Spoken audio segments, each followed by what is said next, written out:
대한 그런 열정을 가지고 있었지만 그리스도를 믿는 것에 대해서는 그들이 실패를 했습니다.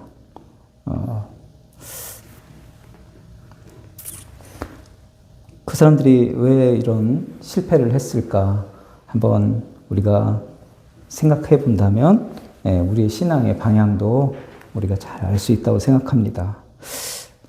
우선 로마서 한번 10장 한번 볼까요? 네, 로마서 10장 2절하고 3절 한번 보겠습니다. 내가 증언하노니 그들이 하나님께 열심히 있으나 올바른 지식을 따른 것이 아니니라.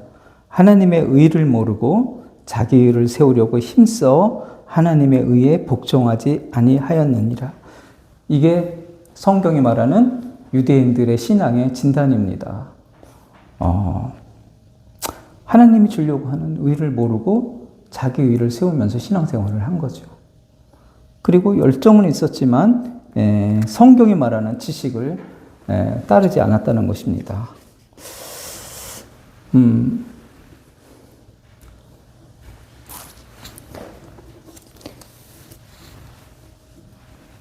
그렇다면은 이 사람들이 세부적으로 도대체 어떠한 잘못된 지식을 가지고 신앙생활을 했는가? 우리가 이걸 아는 것은 우리가 지금 신앙생활을 우리 하는 입장에서도 너무너무 중요한 일이라고 생각을 합니다. 우선 이 사람들이 율법에 대한 이해를 잘 못했습니다. 율법에 대한 이해를. 그러니까 이 유대인들은 그 행위적 율법, 그 모세 율법을 받았잖아요. 그 율법이 어떤 그 조항들이 그 행위의 동기마저도 정죄하고 있다라는 것을 알질 못했어요. 그러니까 예를 들어서 살인을 하지 않는다.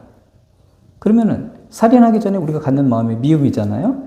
그 미움부터가 살인이라는 것을 이 사람들은 생각하지 못했던 거예요. 그래서 결과물로서 살인이 등장을 했을 때 죄를 졌다고 생각을 한 겁니다. 근데 예수님이 얘기해 주잖아요. 율법의 참된 의미에 대해서. 형제를 미워하는 것도 살인이고 형제를 대해서 욕하는 자는 지옥불에 떨어질 것이다. 그렇게 얘기를 하잖아요.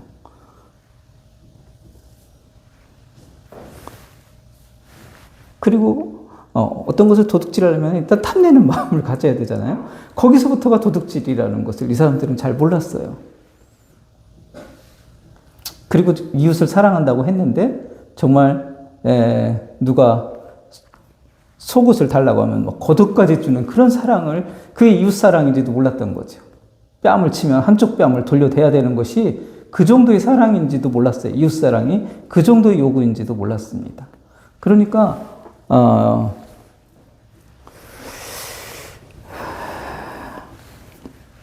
그 율법에 표면적으로 드러난 그 말들만 하고 안 하면은 내가 율법을 지킨다고 생각을 했던 것이 이 사람들의 첫 번째 큰 신앙에 대한 지식을 따르지 못한 부분이라고 할 수 있습니다. 그것이 안타까운 부분이에요. 율법을 오해해서 자신들이 죄인이라는 것을 인지하는 그 기능을 이 사람들이 찾아가지 못했다는 거. 내가 율법을 지킬 수 있다고 생각했던 거. 그 사람들이 일단 그래서 거기에 표면적으로 나온 건 열심히 하려고 했죠. 그렇지만 결국은 하나님이 의도한 것에 이르지 못했죠.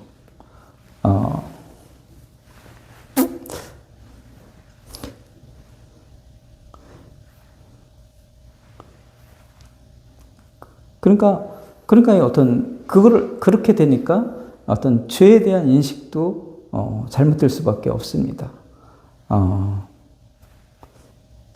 그러니까 그 사람들은 이제 그런 것만 하지 않으면 이제 죄가 안 된다고 생각했는데 하나님의 이 사람들에게 의도했던 하나님의 뜻을 오해를 하게 된 거죠. 하나님의 뜻은 어떤 거였어요? 그 율법을 주어서 이 사람들이 그 율법 안에서 죄를 발견하고 자신이 스스로의 힘으로는 죄를 극복할 수 없는 그런 존재라는 것을 깨닫고 율법으로 의롭게 되는 길을 그만하고 예수님이 주는 그 구원과 은총의 나라로, 은총의 세계로 오기를 바랬던 거잖아요. 근데 거기로 오지 않는 거죠. 그래서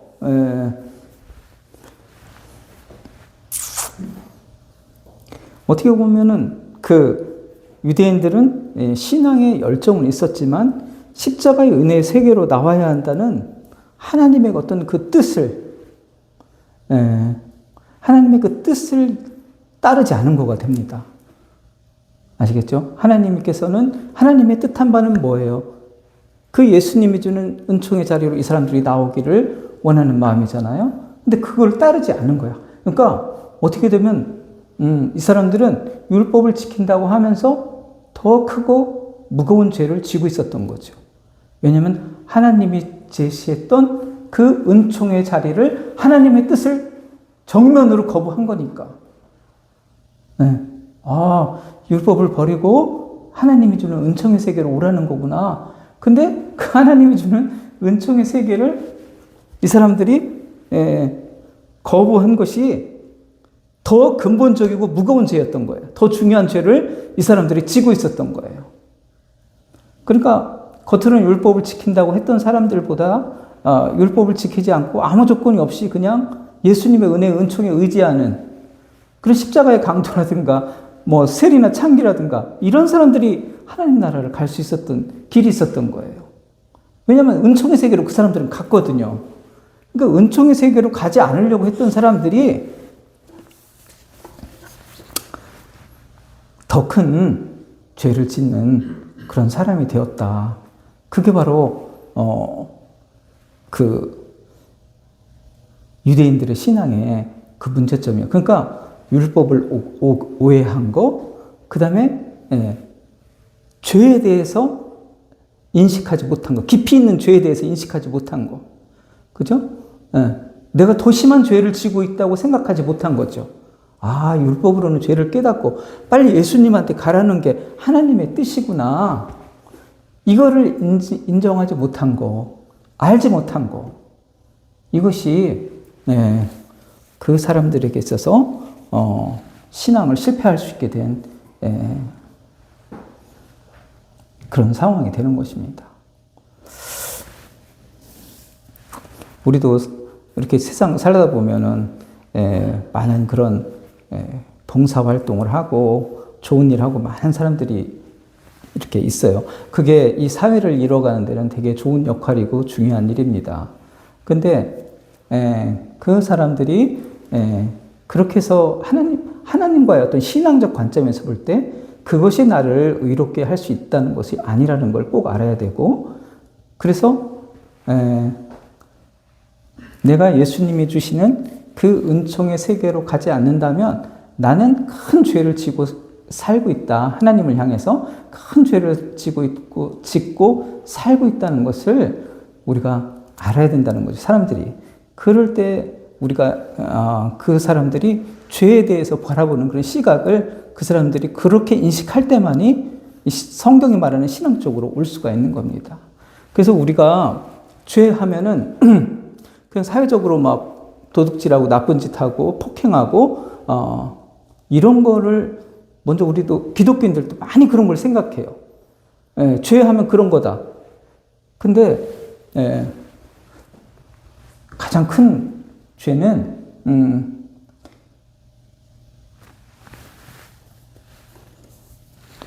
예수님께서 우리를 죄를 용서한 은혜의 자리로 불러주셨다. 너는 지금 그것을 믿고 살아가고 있다는 것을 인지하지 못하고 살아가는 거 있잖아요. 그것이 가장 큰 죄라고 볼 수 있는 겁니다. 그러니까 성경이 말하고 있는 제일 중요한 죄는 뭐겠어요? 예수님이 베푸신 그 은혜를 인식하지 못하고 살고 있는 거. 그걸 우리가 죄의 큰 부분이구나. 그걸 여러분들이 이해를 해야 된다는 거죠. 그죠? 그러니까 죄하면은 막 사람을 폭행하고 막 때리고 그거를 물론 그걸로 생각할 수 있죠. 근데 가장 중요한 것은 내가 은혜의 지배를 받지 않고 살아가는 거 있잖아요. 율법으로 내가 무엇인가를 이루고 내 힘으로 무엇인가를 할 수 있다고 생각하고 하나님께 내 힘으로 영광을 돌리면서 살려고 하는 모습 있잖아요. 이거 자체가 죄라는 것을 우리가 크게 인식해야 돼요. 그러니까 유대인들이 그 신앙의 열정을 예수님 없이 막 하려고 했던 거 있잖아요. 그들이 크게 죄로 인식했어야 되는 거였어요. 근데 그들이 그거를 죄로 인식하지 못했다는 거죠.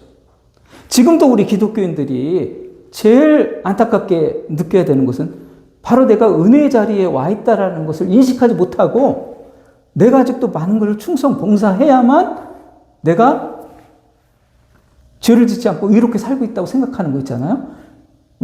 이런 어떤 예수님이 이루어 주신 세계의 은혜의 세계를 내가 머물지 않으려고 하는 것, 이것이 우리가 큰 죄라는 겁니다. 14절에 보세요. 죄가 너희를 주장하지 못하니 이는 너희가 법 아래 있지 아니하고 은혜 안에 있음이라. 이것을 인지하지 못하고 살아가는 거 있잖아요. 이게 바로 우리가 가장 무섭게 생각해야 되는 죄. 내가 은혜 아래 있구나 지금. 그걸 알고 살아가야 돼요. 십자가 은총 아래 우리가 살고 있구나. 여러분들이 정말 지금 내가 정말 예수님이 그 십자가 은총으로 베풀어 주신 그 놀라운 은혜 속에 내가 지금 살고 있어. 나는 날마다 그 십자가 은혜 때문에 나를 바라보면 날마다 죄인이죠. 그죠? 네, 그렇지만 나는 예수님의 그 은혜 때문에 내가 지금 영원한 생명을 꿈꾸면서 그 영생의 자손으로 죄 없는 자녀로 정죄받지 않으면서 내가 살고 있다. 이런 고백을 할 수 있는 여러분의 상태, 그것이 바로 의의 병기라는 겁니다. 다른 게 의의 병기가 아니에요. 의의 병기라고 할 때. 여러분 정말 그런 고백의 상태를 지금 살아가고 있는가? 나는 오늘도 십자가의 은혜로 용서를 경험하면서 오늘도 나는 이 세상을 살아가고 또 사람들을 대하면서 그렇게 살고 있는가? 난 용서받은 자로 나는 오늘 살고 있는가? 그것이 바로 우리가 죄의 지배와 세력을 벗어나서 살고 있는 그런 모습이 된다라는 거죠. 그런 모습으로 살고 있는가? 그러니까 이게 한번 12절 보세요. 그러므로 너희는 죄가 너희 죽을 몸을 지배하지 못하게 하여 몸의 사욕에 순종하지 말고 또한 너희 지체를 불의의 무기로 죄에게 내주지 말고. 이런 말을 들을 때 여러분들이 이 은총의 자리를 생각할 수 있는 마음이 과연 형성될 수 있느냐입니다. 이런 말들이 내가 은혜의 자리에 내가 있다라는 것을 인정하면서 살아가고 있는 모습을 갖지 못하고 있을 때 이런 말을 들어야 되는 거구나. 잘 연결이 되세요? 은혜의 자리를 인식하지 못하고 살아가는 모습이 근본적인 죄를 내가 생각하지 못하고 그냥 내 힘으로 살아보려고 하는 것이 하나님께 큰 죄가 된다는 것을 여러분들이 생각을 해야 된다는 거죠. 그러니까 여기서 보면 12절에 13절에 또한 너희 지체를 불의의 무기로 죄에게 내주지 말고 오직 너희 자신을 죽은 자 가운데 다시 살아나는 자를 같이 하나님께 드리며 너희 지체를 의의 무기로 하나님께 드리라. 저는 이런 거 옛날에 보면은 진짜 죄와 싸우면서 거룩하게 살아야 되는 것이 우리 인간에게 주어지는 명령이구나 이렇게 생각했는데 이게 바로 은혜의 자리에 있으라는 뜻이에요. 그게 바로 결론이 14절이에요. 죄가 너희를 주장하지 못하니 너희가 법 아래 있고 은혜 아래 있어라. 이게 결론입니다. 이 갑자기 14절이 연결이 되는 게 이해가 되세요? 이 은혜를 이 무엇이 무서운 죄인가를, 무거운 죄인가를 알지 못하면 이 14절의 결론은 이해를 잘 하기가 힘든 거예요.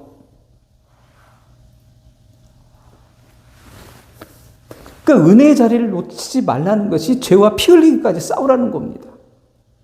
은혜의 자리를 놓치지 말라는 것이. 우리는 그게 내가 정말 도둑질하지 않게 해서 진짜 죄와 피 흘리기까지 싸워야 된다. 이렇게 생각했다는 거예요. 그 유대인의 신앙과 별로 다른 게 없는 거예요. 그게 유대인의 신앙과. 그 율법을 철저히 지켜서 어떻게든지 그 문자에 있는 조항을 지켜보려고 노력했던 것이 그 유대인들이 하나님께 무서운 죄를 짓고 있었다는 거죠.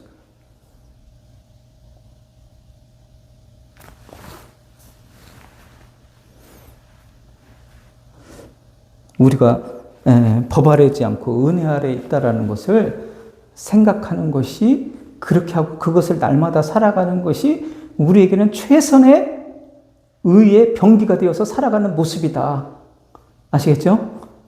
여러분들이 정말 이제 이런 말 죄가 너희 죽을 몸을 지배하지 못하게 몸의 사욕에 순종하지 말고, 이런 게 다 자기 중심으로 자기가 내세워서 무엇인가를 하려고 하는 것이 죄구나.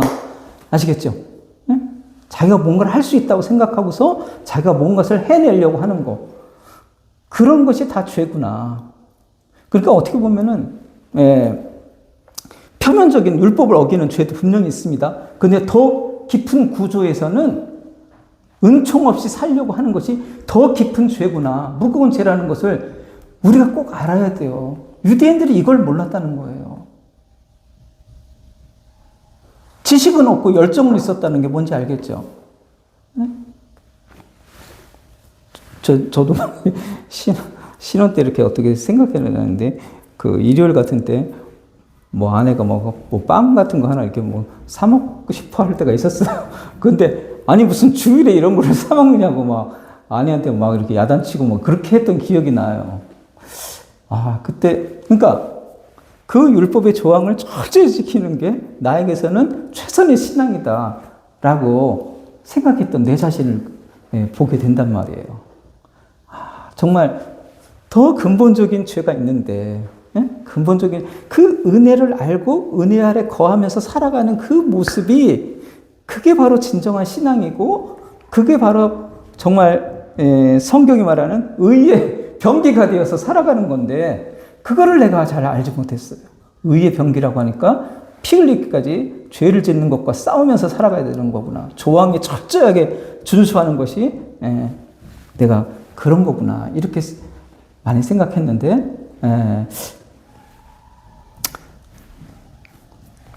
제가 큰 병을 경험하고 나서부터 성경에 대한 시각이 정말 많이 바뀌게 된 거죠. 그러면서 이 사도 바울이 사실 했던 말들의 깊이를 이제 만나게 되는 거예요. 이런 뜻으로, 이렇게 성경이 이런 뜻으로 이렇게 하려고 했던 말들이었구나. 이런 것들이 이제 보이기 시작하는 단계입니다. 그래서 여러분들한테 지금 그런 것들을 나눌 수 있게 되는 거예요. 율법도 표면이 있고 깊은 시면이 있는 거예요. 마찬가지로 죄도 표면이 있고 죄의 시면이 있는 겁니다. 그 죄의 시면은 자기가 주인이 되어서 생활하려고 하는 겁니다. 그게 어떤 모습이든지 간에. 그게 어떤 때는 폭력으로 나올 수도 있겠죠? 어떤 때는 경건한 모습으로 나올 수도 있습니다. 이웃을 위해서 헌신하는 모습으로 나올 수도 있습니다. 그 모습이. 무슨 얘기인지 아시겠죠? 자기가 예수님보다는 자기 스스로의 힘으로 하나님께 영광을 돌리면서 채워나가야 된다고 생각하는 거, 그 자체가 굉장히 무서운 죄를 짓고 있는 거예요. 우리가 그거를 알아야 됩니다. 그것은 불의에, 의롭지 못함의 무기가 되는 거예요. 그렇게 하는 것이. 우리는 의롭게 됨의 무기가 돼야 되잖아요. 예수님께 의롭게 해주신 그 무기가 돼야 되잖아요. 근데 우리 불의의 무기가 되고 있는 거예요. 예수님의 십자가의 피가 중요하지 않은 그 무기가 돼가지고 살고 있는 겁니다.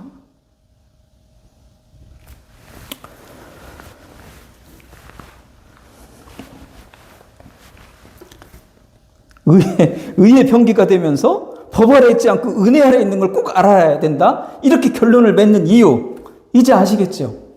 네? 네. 왜 이런 말이 갑자기 등장을 하게 되는가? 그러니까 죄의 심연이 무엇인가? 바로 십자가 은총을 내가 생각하지 않고 그것을 중요하게 여기지 않고 살아가는 삶이 그게 죄의 사욕에 다시 빠져서 사는 그 모습이다. 성경 우리에게 이렇게 알려주려고 하는 겁니다. 그래서 여러분들이 의의 병기가 된다는 것은 뭐 어떤 큰 병사가 되라는 건 아니에요. 근데 정말 의의를 자랑하는 그런 병사죠. 이 땅에서 예수님의 십자가 은총을 정말 노래하는 사람들이니까 진짜 십자가 군병이죠. 그게 작아 보이지만 그리고 뭐 엄청 뛰어나게 밖에 나가서 뭐 하는 것 같지 않지만 그게 최고의 병기의 모습이에요. 최고의. 아시겠죠? 그게 최고의 신앙의 열매입니다.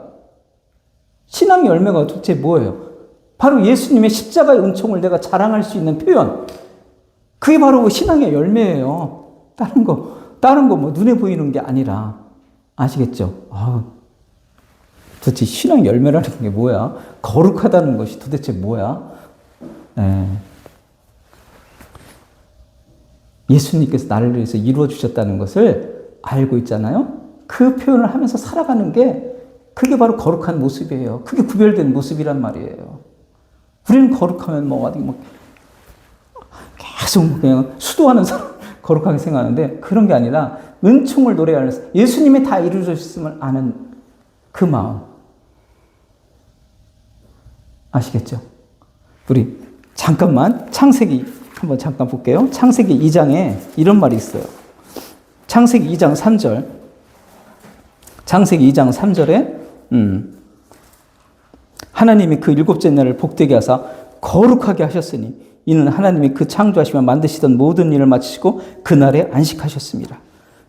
일곱째 날에 모든 일을 마쳤다는 것을 인식하게 했잖아요. 그게 거룩이라는 거예요. 거룩이 무슨 날이 무슨 성경 공부를 하겠어요? 거룩이 무엇인가? 하나님이 하셨다는 것을 인정한 날이라는 거. 그게 거룩한 거예요. 무슨 얘기인지 아시겠죠? 거룩한 것은 예수님이 십자가에서 나를 위해서 은총의 자리를 완전히 완성하셨구나. 네? 그것을 내가 고백하는 게 거룩한 모습입니다. 예배당에 앉아서 하루 종일 있는 게 거룩한 게 아니라 그것을 고백하는 그 마음. 죄의 짐을 예수님이 정말 십자가에서 맡아주셨구나. 그것을 내가 생각하고 믿고 표현하면서 살아가는 모습이 구별된 사람의 거룩한 모습이다. 아시겠죠? 네. 정말 여러분들이 이것을 이해하고 이렇게 성경 말씀 함께 나눌 수 있다는 그 모습을 보면서 정말 거룩하다는 생각이 들어요. 네? 여러분들이 4시부터 나와가지고 기도해서 거룩한 것이 아니라 이런 말씀을 여러분들이 이해할 수 있고 나눌 수 있다는 것이 거룩하게 느껴집니다. 창조를 하나님께서 완성했다는 것을 인정하는 날이 거룩한 거예요. 아시겠죠? 인정한 날이 거룩한 겁니다. 예수님께서 십자가에서 나의 죄 짐을 완성하셨다는 것을 인정하고 표현하는 것이 거룩한 모습이에요.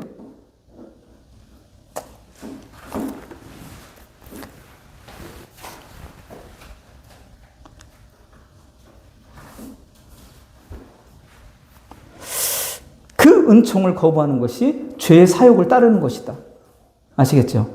네. 그래서 이제는 여러분들이 불의의 무기가 되지 말고 의의 무기가 되어야 됩니다. 은총을 고백하는 사람으로서. 그러한 마음으로 여러분들이 우선 내 마음이 그렇게 내 존재가 그렇게 용서받은 자로서 살고 있구나. 그렇게 표현하는 그 자체가 열매입니다. 그러한 마음으로 살아가는 게 열매예요. 열매가 어디서 대단한 하나 업적을 보여주는 게 열매가 아니에요. 아셨죠? 내 자신이 그렇게 표현하는 내 삶이 아셨죠? 내 존재 자체가 열매이고 여러분들이 그러한 마음으로 세상을 살아간다면 그것이 바로 열매인 거죠.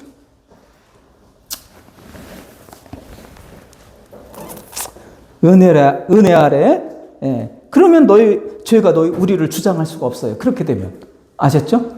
예, 그렇게 되면 죄가 우리를 주장하지 못합니다. 왜냐하면 내가 은혜 아래에 있음을 온전히 알고 있기 때문에. 그래서 14절을 다시 한번 읽어보겠습니다. 죄가 너희를 주장하지 못한다. 이는 너희가 법 아래 있지 않고 은혜 아래 있습니다.